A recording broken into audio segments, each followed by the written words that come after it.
পশ্চিমবঙ্গের রেল পরিকাঠামোয় বড়সড় জোয়ার, দুটি রোড ওভারব্রিজ এবং আসানসোল বোকারো ট্রেন পরিষেবার হল উদ্বোধন। কেন্দ্রীয় রেল, তথ্য ও সম্প্রচার এবং ইলেকট্রনিক্স ও তথ্যপ্রযুক্তি মন্ত্রী শ্রী অশ্বিনী বৈষ্ণব আগামী ৮-২-২০২৩ তারিখে ভিডিও কনফারেন্সিংয়ের মাধ্যমে সিউড়ি রোড ওভারব্রিজের উদ্বোধন করলেন। সিউড়ি রেলওয়ে স্টেশনের কাছে ২২B-T নম্বর লেভেল ক্রসিংয়ের পরিবর্তে নবনির্মিত রোড ওভারব্রিজটি ৪২ কোটি টাকা ব্যয়ে সম্পন্ন হয়েছে। এই ব্রিজটি লেভেল ক্রসিংয়ে দীর্ঘ প্রতীক্ষার সময় দূর করবে এবং সিউড়ি ও তৎসংলগ্ন এলাকার বাসিন্দাদের জন্য দ্রুত ও মসৃণ দৈনন্দিন যাতায়াত নিশ্চিত করবে।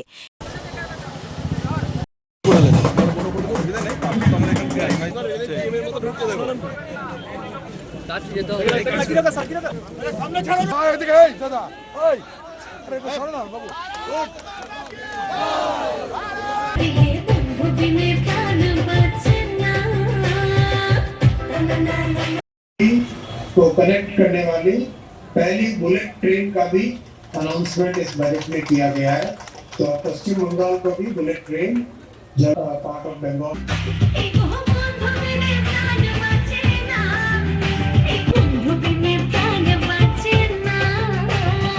में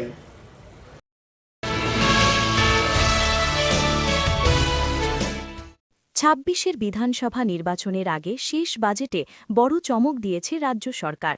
জল্পনা সত্যি করে লক্ষ্মীর ভাণ্ডার প্রকল্পে ভাতার অঙ্ক বাড়ানোর ঘোষণা করেছেন অর্থমন্ত্রী চন্দ্রিমা ভট্টাচার্য। বৃহস্পতিবার বিধানসভায় বাজেট পেশ করার সময় অর্থমন্ত্রী জানান, এবার থেকে লক্ষ্মীর ভাণ্ডার প্রকল্পে তপশিলি জাতি ও উপজাতিভুক্ত মহিলারা মাসে ১২০০ টাকার পরিবর্তে ১৭০০ টাকা পাবেন। পাশাপাশি সাধারণ বিভাগের মহিলাদের ভাতাও ৫০০ টাকা বাড়িয়ে ১০০০ থেকে ১৫০০ টাকা করা হয়েছে। ফেব্রুয়ারি ২০২৬ থেকে এই বর্ধিত টাকা অ্যাকাউন্টে ঢোকা শুরু হয়েছে।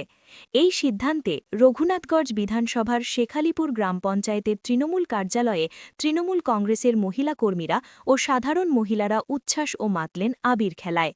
উপস্থিত ছিলেন রঘুনাথগঞ্জ ২ ব্লক পঞ্চায়েত সমিতির সভাপতি মমিনা খাতুন, মুর্শিদাবাদ জেলা পরিষদের বিদ্যুৎ কর্মাধ্যক্ষ আলিয়ারা বিবি, শেখালিপুর গ্রাম পঞ্চায়েতের প্রধান সুরাইয়া পারভিন।